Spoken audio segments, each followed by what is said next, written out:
Hello, everyone, and welcome to Inside the Firm. I'm your host, Alex Gore. I'm here with Lance Cayko. How's it going? Hey.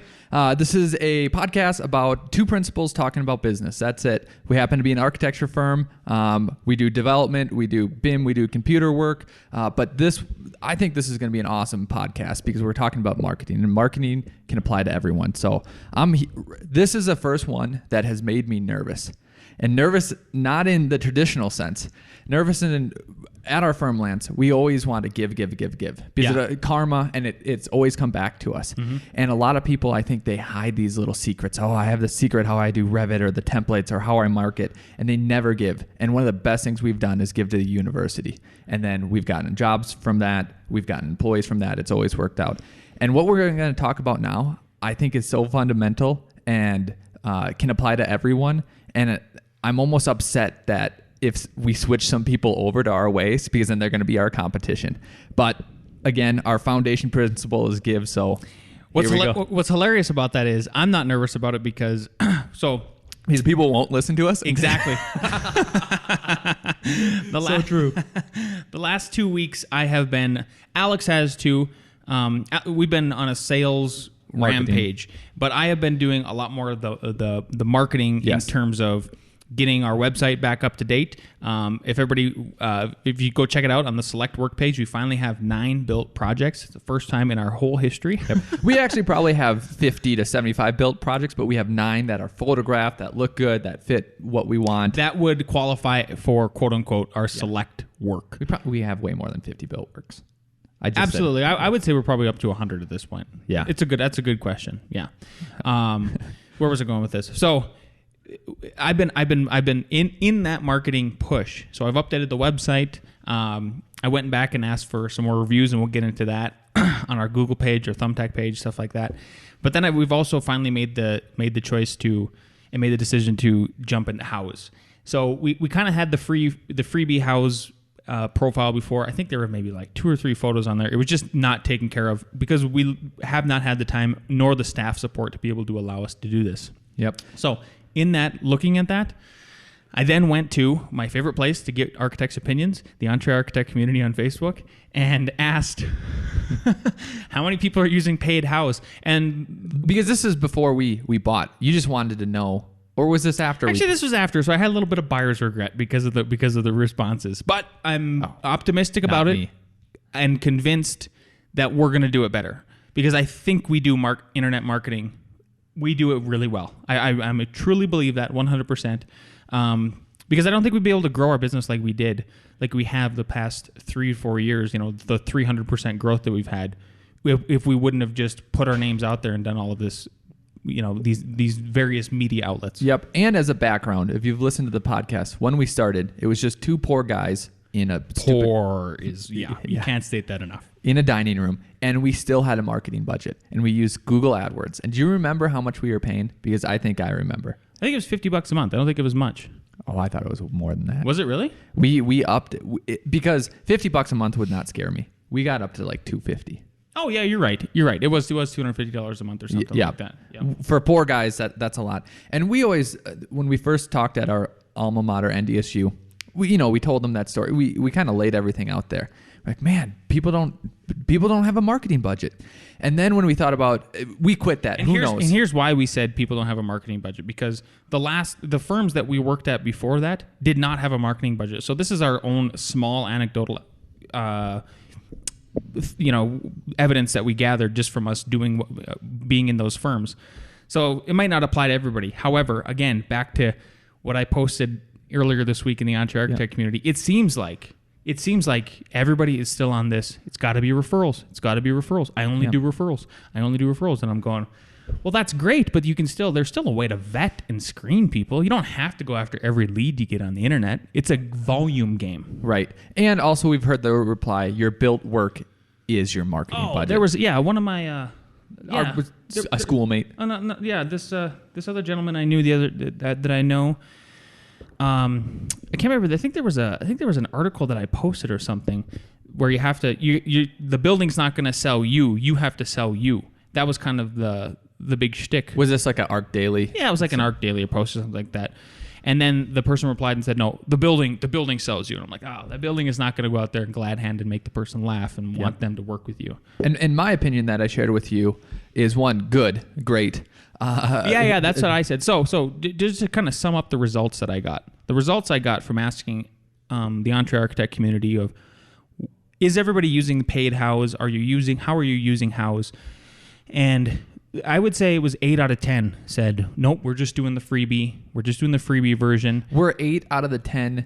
So if 10 people responded, was 10 people using House? Was everyone at least having a passive House? I mean, because when a year ago, I probably threw up a project, you threw up a project. I think it was I think about half were using it. Okay. And then the other half were using it, and then out of that half, 80% were free. Only a select handful of people are using the paid version, right? Yep. So a lot of the sentiment that I heard over and over again was, House is great for homeowners that are just trying to find ideas, and they network with other homeowners and stuff like that. But at the end of the day, they're just a bunch of tire kickers. And that's all they're looking for, is to try to get the best price, try to get the best deal they can out of the whole thing. And they're not this magical, which I just don't know where these people are. 0.01% who are just throwing millions of dollars at houses to build them, right? I'm not sure where that unicorn is. If anybody knows, shout out, just hit me up on Twitter. Maybe they're on House. Maybe we'll find them. Well, that's what we're going after. So, yeah. So where were we going with this? Where I was going with this is that it seemed like people were, I want to say, strongly against marketing again. I couldn't believe it. And also, hey, it's only referrals. And what I got from that was, why can't you have both? Why can't you have a strong referral base, which we have, and then why can't you get new people too? And especially, I've been on an Angie's List tear, and what is happening? It's been insane. Tell everybody, how many inquiries have you gotten in the last... Since Saturday, it is Friday, I've scheduled 5 meetings, and they're all paid meetings. So initially, I bet you a lot of firms are like this. Your paid meeting is free. I mean, your first meeting is free. All my meetings are paid for. All my meetings for future clients are paid for. Angie's List. It's been insane. It's been insane. Yep. So what I'm getting at is that we stopped. If you go way back, probably we advertised on Google for first 2 years, 3 years, who knows? Something even maybe smaller than that, maybe 1 year. Yep, we stopped it. We just relied on referrals. The economy kicked up. We grew. We got way too busy. We didn't just rely on referrals. We were still doing very bottom of the barrel stuff. We were advertising like on Craigslist, and then we were getting some small referrals and stuff like that. But the majority of our work was BIM at that point. Yeah. But I mean, after 2 years, 3 years. Yes. Sorry, after 2 years. Yeah. Then we wanted to jump back in, and we looked at Google AdWords again, and we're like, I don't think I don't think people click on it. It was even questionable back 7-8 years ago. Just a little side thing. It's just words. We're very visual. So Thumbtack has been great for us, especially you've been managing the Thumbtack. Then we decided, let's go to the other big ones. So Angie's List, House, and then the secret third one. Which is the one that everyone associates for food. Oh, Yelp. Yeah. Which is crazy. Like, we're on Yelp now. Yeah. So we decided to go in these new areas, and I would say it's working out great, and it's probably working out great. Thumbtack and Angie's we're just killing it at this point. And I mean, I'm not joking. I'm getting at least 1 inquiry a day.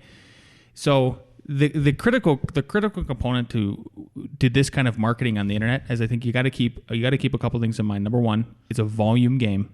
So you're going to get a volume amount of inquiries. So you need to come up with a strategy of how to vet and screen those of who's actually a crazy person here, and who is not a crazy person. They are out there. So one good example of that is when I get inquiries on Thumbtack, it'll come up, and some people even in that group discussion were just saying, "Oh, I think it's a joke. I think it's a complete joke." And I was like, "Okay, well, fair enough." I mean, but they think Thumbtack just a joke, just a complete joke. And we've gotten in last year, we got 2 big custom houses that were for us. We are small fish here. We are young guys, tiny little fishies. The biggest revenue, so the biggest commissions we've gotten for custom houses yet. From Thumbtack. Yeah. I think I know who it is. The house we visited. Yeah. Yeah. Both of them in Erie, Colorado. And what I'm realizing too is that so many more people are getting familiar with trusting the internet. Yes. And when we talk about, they say only referrals. My vice, I probably have a lot of vices. Maybe not. I don't know. But my vice is if I see a book that I think I'll remotely like, I will buy it. And I buy it on Amazon and I look at the reviews. And the reviews are awesome. And I think everyone is being trained to trust those reviews because of the systems, the algorithms. I always go look at the worst reviews too. So the people that I've been getting on Angie's List have been telling me your reviews are great. Your reviews are amazing. How many do we have on there? Do you have any idea? Is it how many reviews? 3 or 4? Only 3 or 4? 3 or 4. Okay. Yeah. That's hilarious. Yeah. So I think the game is changing. And what's also changing too is that in Angie's List, they can give you, their address, the times when they want to meet, their phone number, and their email. And I am seeing a lot of people are leaving their phone out of it, which to me was a surprise. Same with Thumbtack. It's hard to get a phone call. And I've actually, so one thing that I found out about when in the house meeting that I had, so I had a meeting with the marketing director, and that's how we signed up, and we asked them all the little intricate details. One beautiful thing that I like about House is that the customer has to leave their phone number or they cannot send you a request. Yeah. So I sent that back to Thumbtack. I'm like, make it so we can follow up with these people because, again, if it comes down to volume, we're dealing with some just flaky people at the end of the day. So speaking of volume, I was actually nervous because we were getting so many hits on Angie's List that I go, man, I'm going to have to call every one of these. It's going to be 20 to 30 minutes because you explain the process, you ask them about what they're doing, and then you have like follow-up questions. So honestly, 5 or 6, that's, and then there's the time of transition, and then that's there's looking at That's a whole morning. That's a whole morning, and 20 to 30 minutes is actually a low estimate. So when I started seeing no phones, I quickly made a template where I introduce myself, tell them what was going to happen, ask them about their project. Now this template is just saved in your email or a Word document. Email. You're just copy pasting, yeah. Yep, and I got a good tip from you. And modifying it and tweaking it so that it's custom in its own way. Yep, exactly. And then I send them a PDF about our firm. And it happened. It's quick. It's right away. And then Lance said, "Oh, do you have it saved on your phone too?" So I have the little notebook. So now I have it on my phone also. Yeah, so. yeah. And the reason why I told Alex that is because Alex started doing Angie's List this year. We've done Thumbtack for about 3 years. It honestly took about I'm not joking either. About a year for me to kind of master Thumbtack.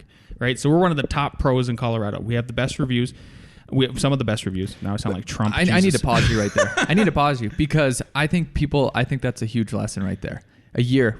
Before this podcast. This podcast is going to go on for a year. That's what Al told me today. He's like, we're going to do it for a whole year. Okay. For a whole year, no matter what. Because there's ups and downs. And I think you learn stuff. When those downs hit, I think a lot of people quit and said, oh, Angie's List didn't work for me. Thumbtack didn't work for me. The first couple months on Angie's List was nothing. And you were disappointed, right? I was very disappointed. I even called the sales team. Called the sales team. What's up? Maybe they're giving us a little boost, and that's what's going on. But to be good at anything, you got to give it a year. You got to give it. I think you got to give it a year. Yeah, a whole year. What if you're learning chess? If you don't give it a year, what are you doing? What are you doing? Exactly. Jiu-jitsu, anything, running, working out. Yeah, got to give it a year. Yeah. If only my second youngest son would take that advice and just follow through with something for once. just a resistance quit. Resistance quit. It's just like another new thing comes and he's like, oh, now I'm into this. And I'm like, oh, God. You want to get philosophical for a second? Yeah. So my wife and I were talking, and we're talking about the closer you get to achieving a goal, it seems like it's harder to attain that goal. So the closer you get to that prize, it's harder and harder to get.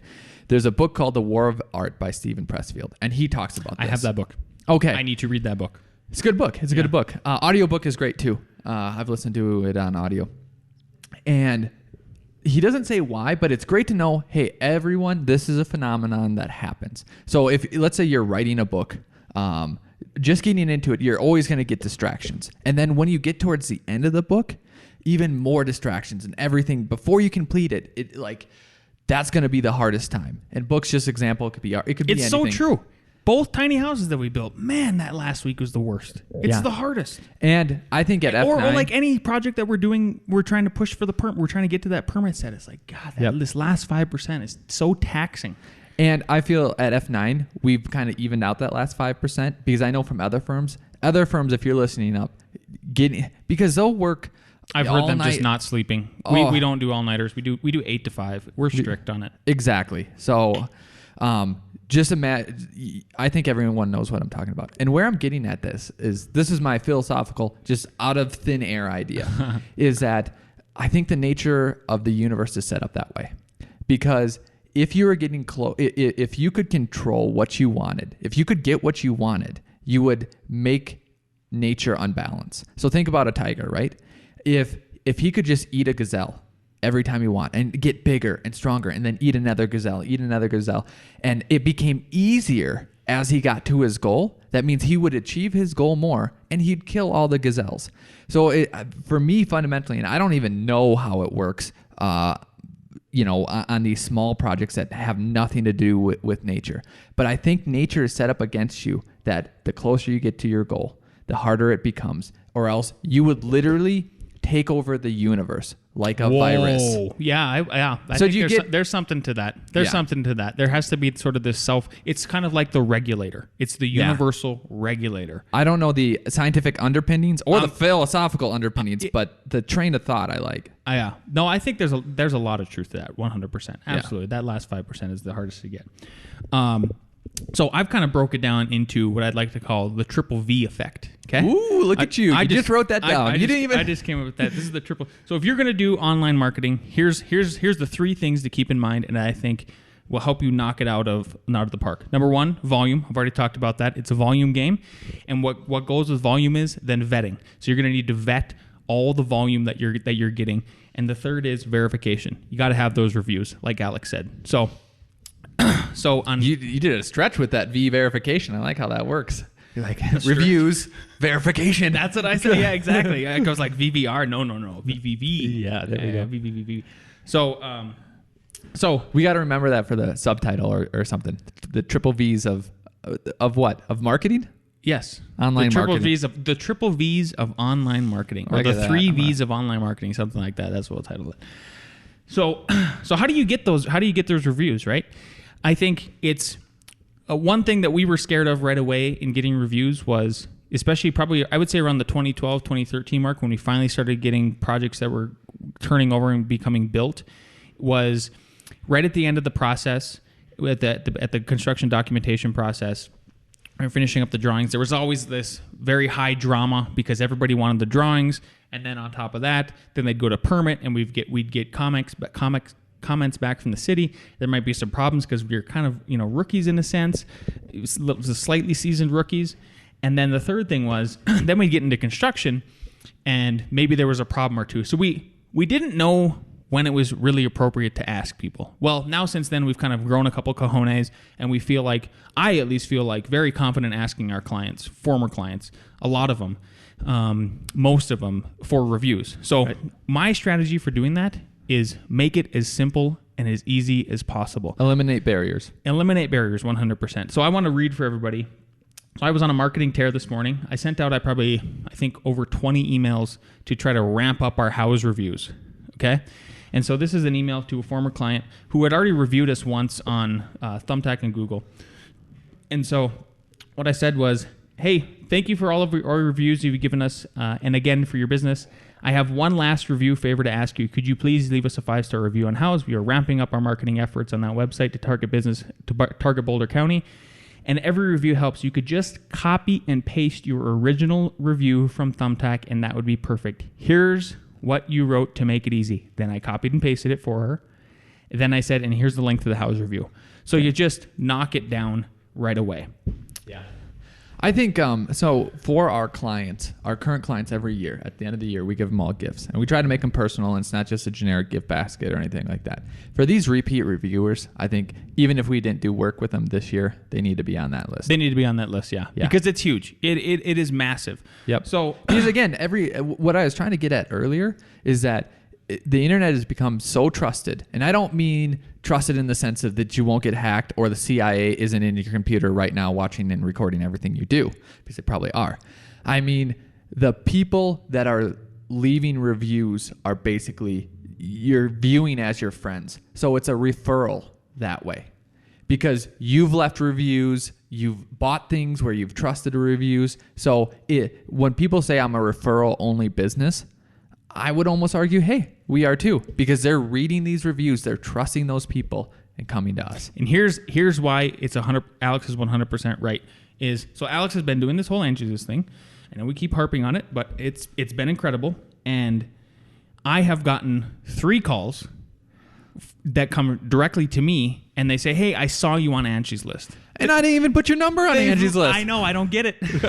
No, what? Well, my number's on the website. I think we mark it with my number on the website. Okay. And then another thing, too, I've had people who haven't contacted me via Angie's List. So that 5 was purely through their funnel system that have emailed me and said, found you on Angie's List, went to your website, like what you do, blah, blah, blah, blah, blah.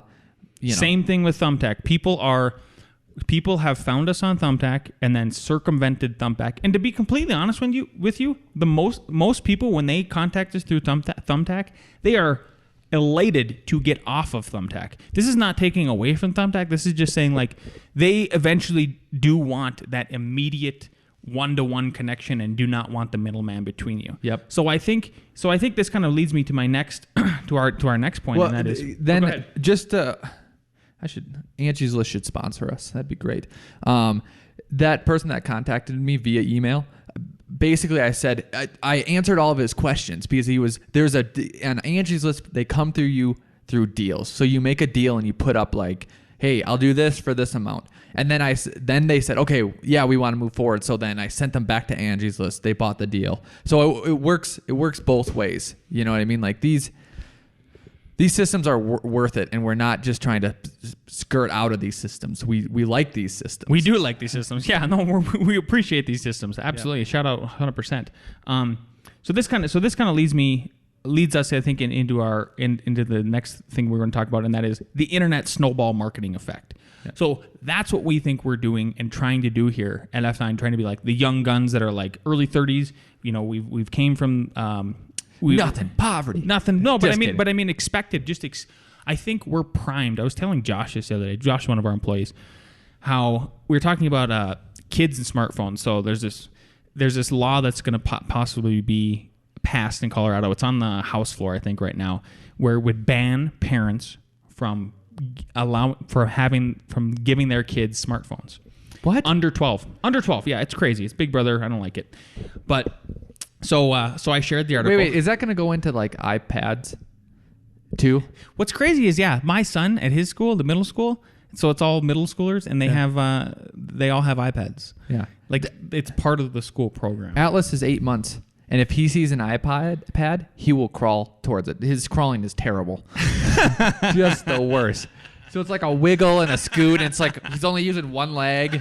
And he's he's just struggling. And then I was sitting over at night at my dining table with my computer, and Annie's like, he's whining for you. He wants to hang out with Dad. You've been working too much. So I go, bring him over here. He paid no attention to me, went right to my computer. He was like, I don't even care about you, Dad. I see the computer. I want to press buttons on that thing. So that's awesome. Yeah, that's awesome. Okay, so where was I at here? Kids primed. Yes, for computers. So I shared the article, and then somebody commented and said, "This is a person who has no children." So I take people's advice who don't have any children very, very lightly. And it was, when I have a kid, I'm not going to do this, and this. And I chime back. And what I found hilarious about that was, all 3 of our oldest kids have smartphones, and they all can hook up to the internet. And I'm not seeing the addiction that I see, like that literally I have. No, you're bad. It's awful. Exactly. It's awful. I'm constantly connected to the internet. If everybody who listens probably knows that by now. So I think our generation is primed for just accepting and embracing this technology. So why wouldn't you try to go out there and put yourself out there in all these 50 different ways and then get a snowball effect. But let's talk about the addiction, because there's been studies. Is this an intervention? Absolutely not. This is just basically they point out, and there's been studies, and I can't cite them, but if you wait till you're 18 or I was gonna say 18 to drink. I feel like that's when a lot of people start. You probably shouldn't. 21 is the age. Binge drinking skyrockets, right? Because that's what it's like in America, is that it's illegal. You can't do it. So all of a sudden when you get to do it, you do a lot of it. Yes. It goes crazy, right? Yes. That was us. We didn't get smartphones until, I don't know, 22, 23, Exactly. 24. I could not when the first iPhone came out, I could not wait for it. Like, I could not get it fast enough. It was ridiculous. Yeah. So I think maybe 26. I don't even know. Well, we both got the same stupid Android. That was our first smartphones that we got and together. I switched you. Yeah, it was like 26, 27. Yep. And then we went over to the iPhone 4, I think. Then think about today's youth kids. It's just like the kids in Europe where they're drinking wine at 12. They're drinking wine at 9 in little tastes. They have these iPhones. They're in the house. So after my kid gets over his, I don't know, love of it, I'm sure it'll just be another toy, just like every other toy. It's true. Yeah. Yeah. Where the heck was... Okay, so back to this. So here's how I think, if you want to try to do this, here's how you got to start your snowball effect, okay? Number one, you're going to start with your website. Get that website up and running and do it well, and I don't think you need to hire, and if you're doing the lean startup way, do not hire anybody. Use Squarespace, use Weebly. We use Weebly for everything. There's probably other ones. Wix, all kinds. You can find all these ones where it's just drag and drop, piece of cake, easy to do. And then let's say your business grows in a few years like ours did. You can go back and you can still do the Weebly and still have the control, but customize it. So we hired 27th Letter Media in Denver. They're awesome. They're great to work with.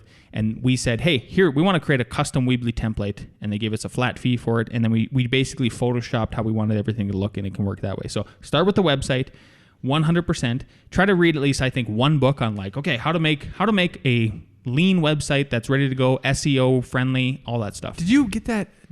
I sent you $1 book. Was it on House? On Amazon? I don't know why. What? Remember? I texted it. It was at night. Yes. And you told me I need to read that. Okay. So the point I'm getting at, and Lance is getting at, is there's books out there for $1. Has great reviews. I'm sure. $1. Yep. $1. There you go. Easy. Done. Add to cart. Sends it to your iPad. Yep. Nicholas Renard has extra change rolling around in his car, so you could just pick that up from him. Yep. Just ask him. It's usually for lottery tickets, but yeah. All right. So the next thing is, I think, Google Business. Then get your business verified on Google. It is paramount, because if you're in a small town like us, so we operate in a town of 100,000, and then we do obviously work in Denver Metro and all that stuff. But if you Google Longmont Architect, number one result, because we've been on top of that from day one. And then Google reviews. There are reviews. They pop out on the side. Huge. All you have to do is click on that. You can send people the link. Good to go. Yep, exactly. Make it idiot proof. Not idiot proof. Make it easy. Make it easy for them. Okay. Somehow we should do a blackout like they do with football games when they don't sell enough tickets. They say, oh, everyone in Minnesota can't watch if it's Vikings. Everyone in Denver. Do you remember that back in the day? So I was close to Minneapolis when I grew up.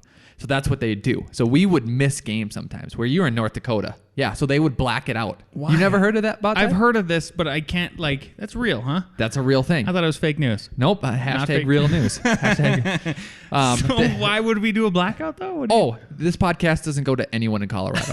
You do not get this information. Do not do any of this. Don't do it. Yeah. Don't do it. The next thing I think is blogs, and this was like a fundamental thing that we started from the beginning. Is we tried to. So when we did we originally did the tiny house thing, it was blakestinyhouse.com, and then it migrated to Alice. But when it was Blake's Tiny House, we reached out to all these other people who had blogs, and we asked them, and we basically wrote the article for them, and then we gave them all the images, and we said, hey, would you be interested in doing a blog post about this or publishing or something like that? Yep. Your website is also a blog too. Like you can blog on your own. Exactly. You should do your own blog, which, by the way, I'm making an effort. I'm going to start redoing, at least one blog post a week. Yep. For sure. And I'm going to do a sidebar because you don't have to do this, but this advice you could use. We do a fun project a year, and we do a fun project that's marketable. So one year it was tiny houses. That grew in a whole thing. One year in 2012, it was doomsday dwellings because the world was going to end. We're doing a podcast this year. So another thing you can do if you're trying to increase your presence is do stuff that the media is going to grab onto. And then it could be local things. Yep. So in our town, there's this pretty successful business guy. I won't get too far into who he is or whatever, but he's been doing live Facebook posts, videos in a place in town that's like it's a derelict place in town. It's like an old sugar beet factory, and so he's like just hammering and hawing about like why isn't the city redeveloping this, or who isn't redeveloping. So I know there's little opportunities all over, even in your town or a big town or something like that, for like you could do a quick study of that and make it happen. You could also think about what happens yearly. Super Bowl happens every year. You could take your little town or your big town and say, hey, what if we took that stadium, put it here? One, where would it be? Then also know, you probably know that you have to have, I think, 40,000 rooms in your city to have the Super Bowl or something like that, or 80,000 rooms. I can't even remember. Kind of number. They have a metric. Yep. So figure that out and then figure out how many hotel rooms you have in your city. You can figure that out. That information's out there. And then said, oh man, we'd also have to add all of these hotel rooms, right? So one, people would be interested because it's visual. And two, it's topical. It's the Super Bowl. Three, the newspapers are going to pick up on it. Maybe even the 9 News. And then 4, then they won't even realize, oh, there's a hotel aspect to that? This is crazy. Who even knew? You're blowing their mind. There you go. There you go. They're good at free ideas. LinkedIn, I think get your business page up on there. Get your professional page up and to par, and try as many reviews as you can get on there personally too, because clients are going to vet you in that way too. So you want to have your back covered and like, oh, I want to look up who this guy is. Is he do bad work? Or anywhere on the internet where he's doing good bad stuff? And these are all basics. These are all fundamental basics. Like we shouldn't even need to tell you to do it. You should either already be doing it or just be okay. Like take it as a checklist to go down. Yep. Because I don't even think we've gotten to the gold yet besides Google reviews. Google reviews is a gold, but it's a basic gold. It's a basic gold, yeah. Yep. Backlinks. So if there's any newspapers that have ever reported on you, if you can somehow insert, sometimes when you leave comments on blogs, it'll backlink to you that way. Google wants to have your website to be a spider web. Yep. It used to be more prevalent back in the day, but you'd put your name and then you'd put your website that you're from and then you could comment. Now there's all these kind of third party discuss us and it doesn't work as well, but that's a scenario for comments. Social media is probably given at this point. However, here's what I would say about social media. So I think last month or the month before, I went on a social media tear. So I would try to post every single day on Instagram, Facebook, and Twitter, and then also LinkedIn. And I don't think we had any measurable results from it. It seems like kind of like a time suck. So for us, I think at this point, social media is only for announcements, or if we're trying to recruit people, or if what has been pretty fruitful is when we do sponsored ads on there. What the sponsored ads do is, if you've never done this before, so if you do a sponsored ad on Facebook, you could say you throw $150 at it. You might get we've gotten maybe 300 likes on a post. You can then go look at all those likes and you can invite those people to like your page. So it's sort of a way to buy likes to get people to like your page. Social media, I would also say, is soft power. So in geopolitics, there's hard power, your military, and soft power is everything else you can use. And what I mean by that is that there's many people who I'll see around town or come in and they'll say, hey, I saw you did this, and I'm like, what? I barely even talked to you. How do you know that? It's because they're following us on LinkedIn. So those clients that you have and those people that are interested that follow you will then keep up for a year or 2 or 3 years, and you don't even know it. I just met someone at the park, Heather, won't say her last name, from gardening, and she knew all about our podcast. I was like, what? Oh, really? That's hilarious. Yeah. She's like, I don't know. She said something. She said, you put that on your podcast. You can put that on your podcast. Yeah, take that to the day. Yeah. So anyways, that's it. I would say it's a constant contact kind of marketing. Yes. Passive constant contact. It's a passive. Yeah, exactly. And one other little tip I would give too is if you're whatever new project you're doing, if it's a new house or new school or whatever, if you're going to put that album on, if you're going to put those pictures on Facebook, I know some people don't do it for liability reasons. I just don't care. But if you are going to do it, start an album, because I found that albums get a lot more traction. So let's say you start like a new modern house album, right? And let's say you you start with sketches, you walk it all the way through the whole design process to the point where they get a permit. You congratulate the people once they get a permit, and then you start taking construction photos. Every time you upload a new photo, that whole album will pop up, right? So it's just going to give more people more content to look at. And then they get a context, they get grounded in the whole process, which is great. Okay, remind me. And then on the back end, here's the really cool thing. You can download that whole album in a zip file instantly. Like, let's say you needed to prove to the building official, here, that Lance should be a contractor. Yep. Here's all the experience. Here's us in the field all the time. Mm-hmm.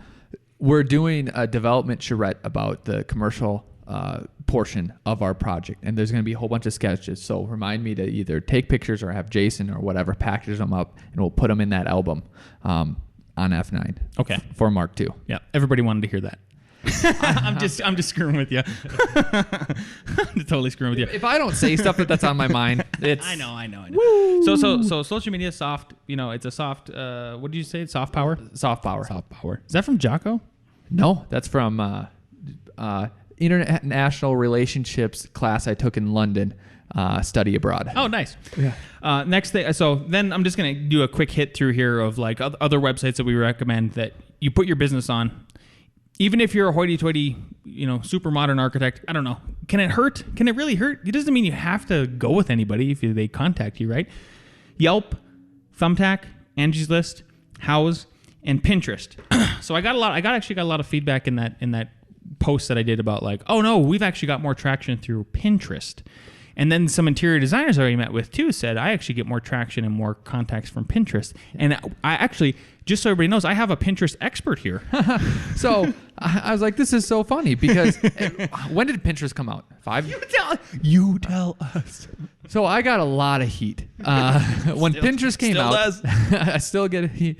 I thought it was awesome. It was a great way to organize, to keep ideas, all that. And everyone just said, that's only for girls. Why are you using it? Ruthlessly made fun of for the first 2 years. And now everyone's coming around. No, I would say for the first, it has never stopped. Right now, it is happening. Yeah. So I think it's a great idea. We do have an F9 Pinterest account, correct? Incorrect? Yeah, we do. It just needs to be massaged. Yep. It needs to be massaged. And I think we should almost take the approach of an album. So each project, because you can do categories. Yes. So a tiny house, a whole album. Of each project. Yep. Yes. Absolutely. Rather than just the 4 or 5 good pictures. No, we're doing albums. I like that too. Yeah. Because Pinterest is heavy on the pristine pictures, but I think a lot of people are interested in behind the scenes, thus inside the firm. Oh, you like kind of the album. So we take the album approach that I just talked about from Facebook. Yes. I don't think that's a bad idea. Pinterest genius. It cannot hurt. So there you go. There's your internet snowball marketing. There's your internet snowball marketing effect. Maybe it can work for you. Maybe you're still just stuck not stuck, but you are convinced that it's referrals only, and that's how I'm going to do it for the rest of my life. More power to you. Just know that there are people out there like us that are doing a marketing effect, that are doing a snowball marketing effect, and we are fishing every day. And if you don't want to, go ahead and don't worry about it. Yeah. Just in one ear out the other. Yep. Especially if you're in Colorado. Yeah. All right. With that, I think we're into our segment, Best and Worst Advice. Who do we have? Who's our guest, Al? Kyle Sack, one of our good friends back from college. He's working for, who's he working for? Oh, man, I'm so sorry, Kyle. You know what? You keep talking, and I'll look him up real quick just so we don't screw it up on LinkedIn. Anyways, we've talked to him for a while, and if we can't get who he's an architect, or I don't know if he's done with his test or not, but I've got it. Designer at Opus AE Group LLC. At least that's what his LinkedIn says. So, Kyle, if you're listening and that is wrong, you've already heard it. Update that LinkedIn, boy. We'll watch it. Eyes on you. So, here we go. Hey, everyone. This is Kyle Sack. I've been invited by Lance and Al to talk about my best and worst advice. I'll start with the bad advice. And I gave this a lot of thought and really couldn't come up with concrete advice that I had received that was bad. And I think part of that is because, if you receive bad advice and you recognize it as bad advice, you tend to just kind of forget about it, ignore it. So I can't really come up with a specific event where, I was given bad advice. So I'm going to be like a politician, and I'm just going to answer a different question. And I think this ties into the good advice, because the first thing I'm going to talk about is advice that I wish I had received at a certain point in my life. And so that would be when I was coming out of school. I think a lot of people, when they go to architecture school, they kind of have this idea of what their career is going to be like. And, obviously being design oriented, I had this thought, well, I'm just going to work for this trendy architecture firm and only work on really cool buildings, and that's how my career is going to be. So what I'm getting at is, if I had been told, hey, keep your options open, maybe you find yourself at a place where on the surface it doesn't look like something you'd want to do, but once you get there, you might find that the situation is a little better than what you thought. And so I wish I had been told that, don't pigeonhole your career options from the start. I realized that by not receiving this advice, I ended up where I am just because that's how things go. But, the job that I have now is not a job I would have found attractive or appealing when I got out of school. But now that I'm in that job, I find it incredibly valuable and incredibly rewarding. So that's advice I wish I had received, because because I think it's good to have that perspective when you're young, that you should keep things open and don't just shut out certain jobs because you think they're not going to be fun or not going to be exciting or stimulating. So, and that really ties into the second part, the good advice. Because while you do want to keep your options open, this advice, which may not have been phrased as advice to me, I thought was really thought-provoking. And that's when I was interviewing for my current job, I was interviewing with the president of the company and a couple of directors, managers that kind of are the overhead of the main staff. And I think I was talking about how, I've been at a couple different places in my career, and I've done some drafting and I've done some design and done this and that, and trying to sell myself as a versatile employee. And the president just straight up asked me, well, what do you want to do? And that really caught me off guard, because I wasn't expecting to be asked something so point blank. And to me, it came off as advice, because I think he was maybe critiquing my answer to an interview question. Don't just talk about what you can do and what you have done. Talk about what you want to do. Talk about your goals, and have goals, and take those to job interviews. So I really found that question unexpected, but it's really stuck with me. And when I really thought about it, what I had done wasn't exactly what I wanted to do. And so when I really thought about the answer to that question, it actually did lead me to that job.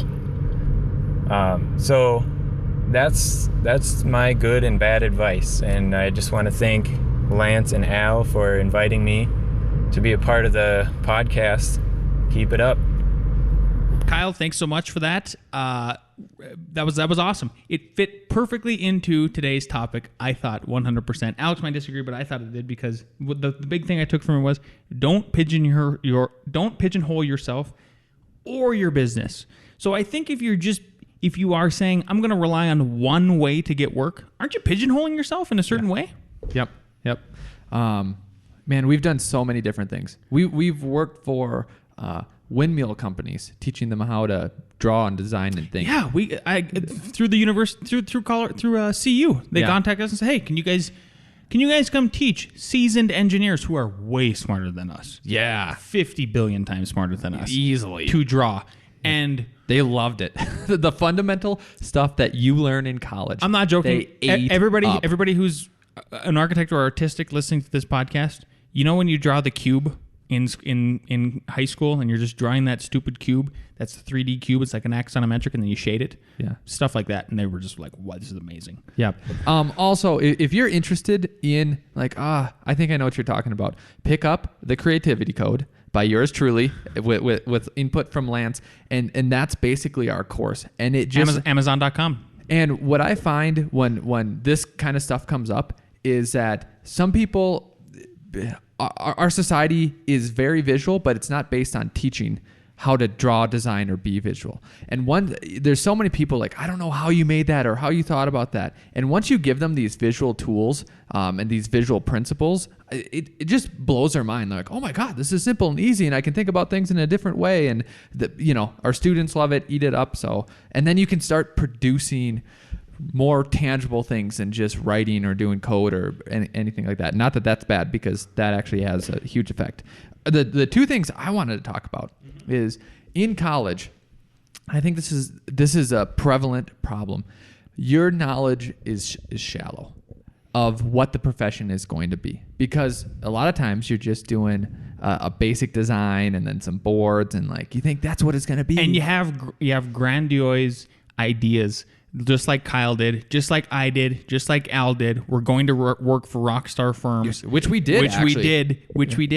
And look, and I think that's a false premise, because I think you're limiting yourself, right? Yeah. Like why not try? Why not try something else? And life isn't going to always afford you those kind of opportunities anyway. Yep. This is a selfish plea, but if you're a professor listening to this, forward this onto your students, because I feel like this is a real look into what happens, where one of the podcasts we said as principals, we're stopping design because our guys are good at it. Yeah. So we just pass it on, and we're okay with that, and we're happy about that. Actually, it's a great thing. So, and know that might come in your life where you kick that off. You kick off what you thought was maybe your passion.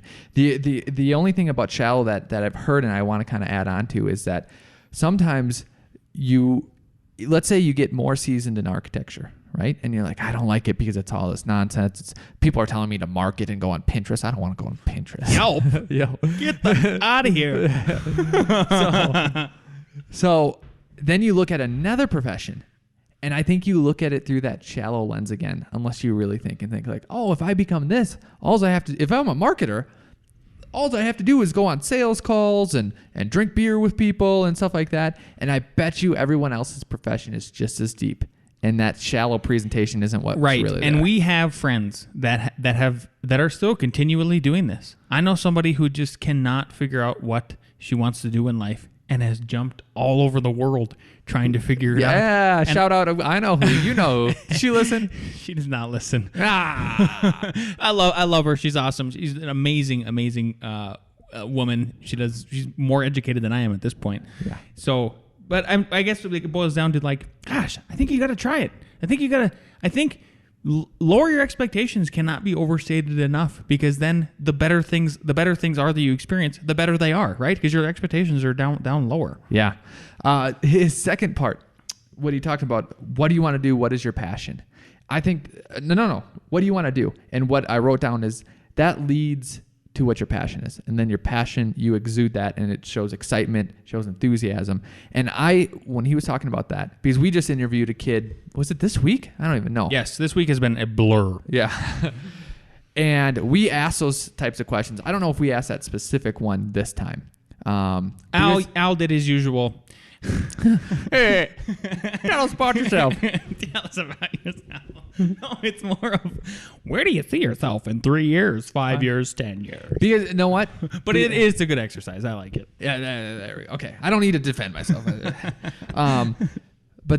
So that question is great because I think people can then see that you have excitement, because a lot of people are, what we've noticed, people are nervous. People that we've known for years that were in college and then we hired, we're nervous. I was like, what?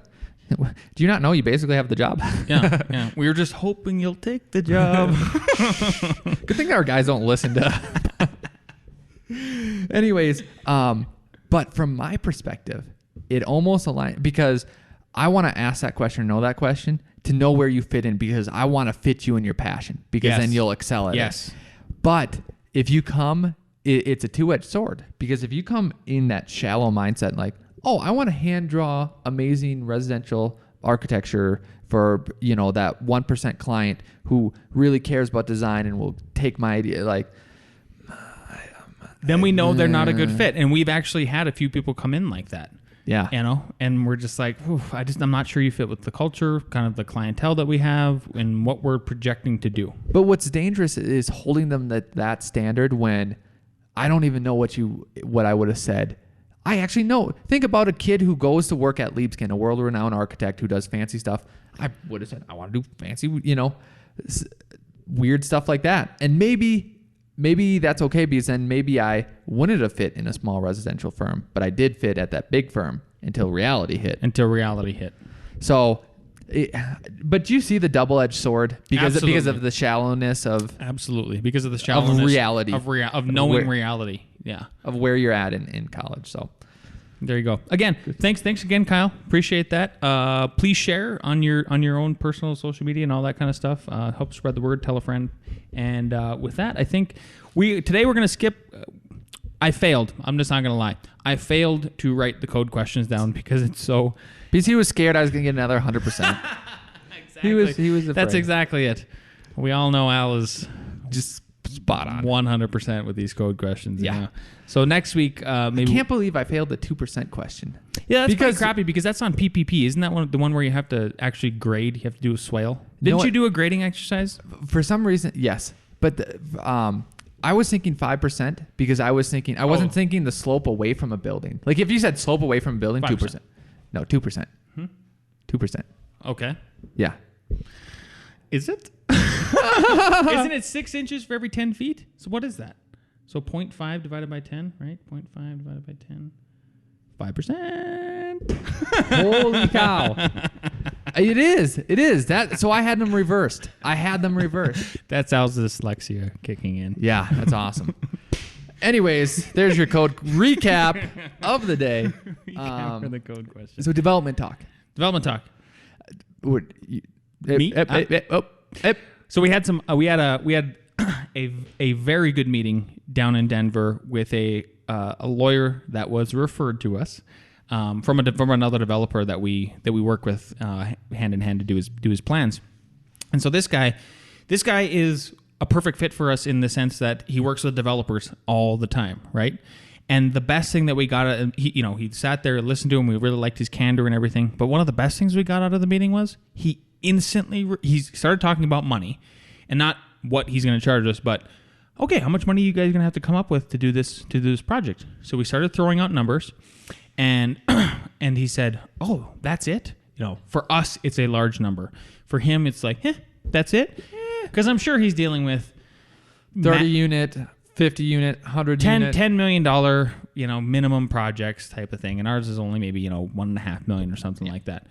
So we threw out this number and he goes, "Wow, that's it? You guys might not have to put anything down, right?" And I'm like, that's the idea. If we're the architect, we're the developer, we're the contractor, maybe the realtor. And anything more than our ability. So we have put in $60K, we'll put in another maybe we'll put in 150. Probably, it's probably gonna need another 40 at the end of the day once we pay all the consultants and all of our time and all that stuff. Yep. But so it's not like we aren't putting in money. We're not going to have to go get other investors. Exactly. And we want to minimize the part. You want to minimize anybody who is could be a potential partner. Yes. Right? Yes, because it's not only just another hassle getting them, even if they're maybe your best friend, but then it's writing up the agreement, making sure, dealing with FCC rules, all that. You don't want to do that.